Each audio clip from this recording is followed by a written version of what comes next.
আওয়ামী লীগকে বাদ দিয়ে গ্রহণযোগ্য নিরপেক্ষ নির্বাচন হতে পারে না।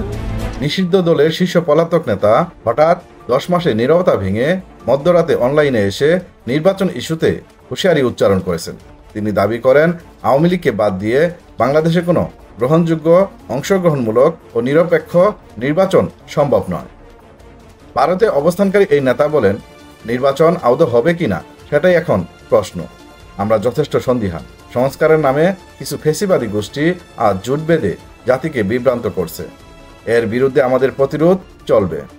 আমরা এই ধারা ঘুরিয়ে দেব। এক অনলাইন টকশোতে দেশের বর্তমান রাজনৈতিক অস্থিরতা নিয়ে কথা বলার সময় তিনি এই মন্তব্য করেন। বক্তব্যে আরও বলেন, নামে কূট বসিয়ে প্রশাসন চালানো হচ্ছে, যা আদালতের অবমাননার শামিল।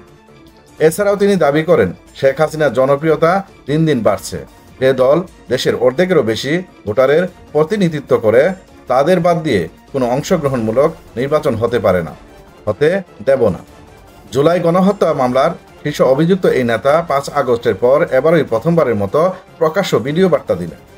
এর আগে হাসোয়া দুটি ফোন আলাপে তাকে নিজের বাথরুমে লুকিয়ে থাকার কথা বলতে শোনা যায়। তবে এবার তিনি সরাসরি ক্যামেরার সামনে হাজির হয়ে বক্তব্য দেন।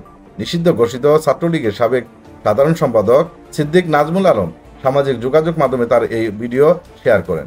ক্যাপশনে তিনি লেখেন, দীর্ঘ 10 মাস পর প্রকাশ্য এলেন দলের সাধারণ সম্পাদক। বর্তমান পরিস্থিতিতে প্রশ্ন উঠেছে, নির্বাচন ঠেকানোর নামে কি দাঙ্গা হাঙ্গামার মাধ্যমে দেশকে আরও অস্থিতিশীল করে তোলার পরিকল্পনা করছে?